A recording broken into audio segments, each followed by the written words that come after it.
రానున్న ఎన్నికల్లో ఒంగోలు నుండే పోటీ చేస్తున్నట్లు ఒంగోలు శాసనసభ్యులు రాష్ట మాజీ మంత్రి బాలినేని శ్రీనివాసరెడ్డి స్పష్టం చేశారు. ఎన్నికలే తనకు చివరి ఎన్నికలని వెల్లడించారు. 2029 ఎన్నికల్లో తన కుమారుడు ఒంగోలు నుండే పోటీ చేస్తారని అన్నారు. ఒంగోలులోని పేదలకు ఇంటి స్థలాలు ఇచ్చేందుకు ప్రభుత్వం నుండి నిధులు రాబట్టి ఒంగోలుకు వచ్చిన బాలినేనికి నాయకులు కార్యకర్తలు ఘనస్వాగతం పలికారు. కర్నూలు రోడ్డు ఫ్లైఓవర్ బ్రిడ్జ్ నుండి ప్రారంభమైన ర్యాలీ చర్చ్ సెంటర్ వరకు సాగింది. అక్కడ జరిగిన సభలో బాలినేని మాట్లాడుతూ పేదలందరికీ ఇళ్ల పట్టాలు ఇచ్చిన తర్వాతే ఒంగోలు నుండి పోటీ చేస్తానని, లేకపోతే పోటీ చేయనని ప్రకటించిన విషయాన్ని గుర్తు చేశారు. వెంగముక్కలపాలెం ఎన్ అగ్రహారం ప్రాంతాల్లో రైతుల నుండి భూసేకరణ చేస్తున్నట్లు చెప్పారు. అందుకోసం గతంలో 30 కోట్లు ఇవ్వగా ప్రస్తుతం ప్రభుత్వం 150 కోట్లు మంజూరు చేసిందని చెప్పారు. వచ్చే నెల 10వ తేదీలోగా 25,000 మంది పేదలకు ముఖ్యమంత్రి చేతుల మీదుగా పట్టాలు పంపిణీ చేస్తామన్నారు. ఒంగోలు నుండి ఎమ్మెల్యేగా తాను, ఎంపీగా మాగుంట పోటీ చేస్తారన్నారు.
చేసిన దానికి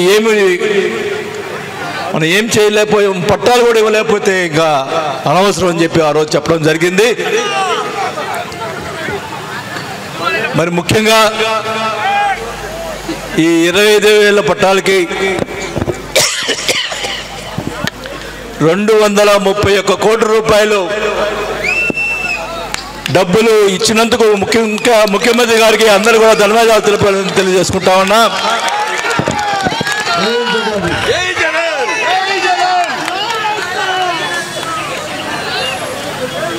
ప్రతి పేదవాళ్ళు అక్క చెల్లెమ్మలకి నా ఒకటే కోరిక, ఇళ్ల పట్టాలు ఇవ్వటం కాదు, 25,000 మందికి ఇల్లు కట్టించే ఏర్పాటు చేస్తామని చెప్పి కూడా ఈ సభగా తెలియజేసుకుంటా ఉన్నారు.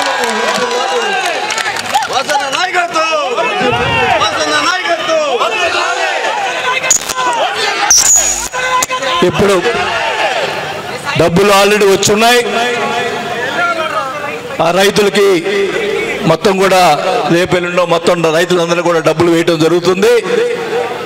అక్కడ ఇన్ఫ్రాస్ట్రక్చర్ ముందుల రోడ్లు, కరెంటు ముందుల రోడ్లు వేసి, అంటే మళ్ళా ఎలక్షన్ కోడ్ వస్తే మళ్ళీ పట్టాలు ఇచ్చేదానికి ఇబ్బంది కాబట్టి ముందుల రోడ్డు వేసి ముఖ్యమంత్రి గారి చేతుల మీదుగా పట్టాలు ఇచ్చే కార్యక్రమం 10వ తేదీ లోపల జరుగుతుందని కూడా ఈ సభాముఖంగా తెలియజేసుకుంటా ఉన్నా.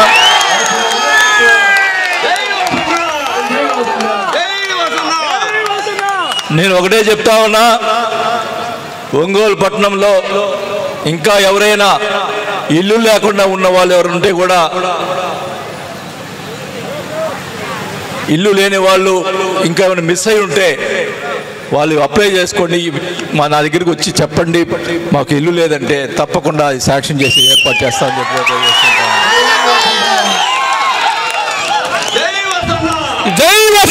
ఒకటే చెప్తా ఉన్నా, ఒంగోలులో ఇంకా పూరి గుడిసె అనేది ఉండకూడదు.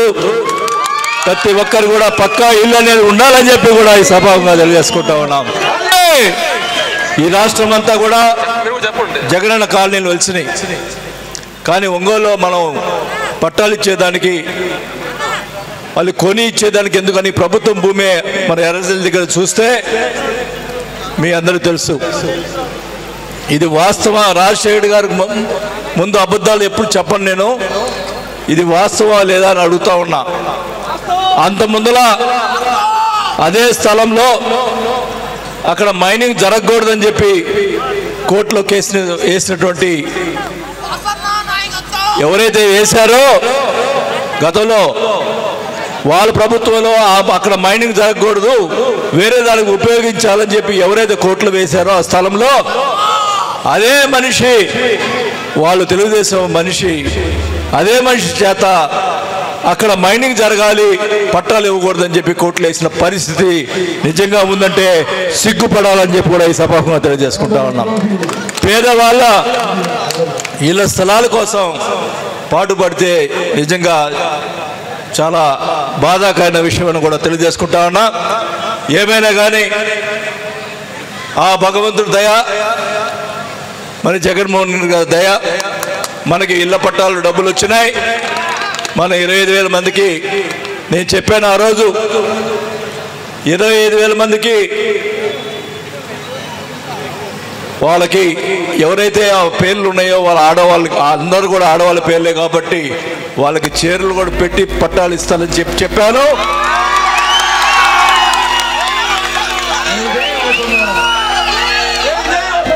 ఆ మాట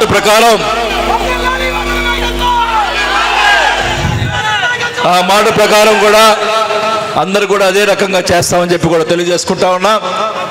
ముందులో కొన్ని పట్టాలు సీఎం గారి చేతుల మీదుగా ఇప్పించి ప్రతి డివిజన్లో, అంటే ఒకే చోట ఇస్తే గొడవలు జరుగుతాయి కాబట్టి ప్రతి డివిజన్లకు, మరి ఆ డివిజన్లోకి వచ్చి మేము అందరం కూడా ఆ ప్రతి డివిజన్లో కూడా వచ్చి పట్టాలు ఇచ్చే కార్యక్రమం, ఎవరైతే శాంక్షన్ అయినాయో వాళ్ళందరూ కూడా ఇచ్చే కార్యక్రమం చేపడతామని చెప్పి కూడా తెలియజేసుకుంటా ఉన్నాం.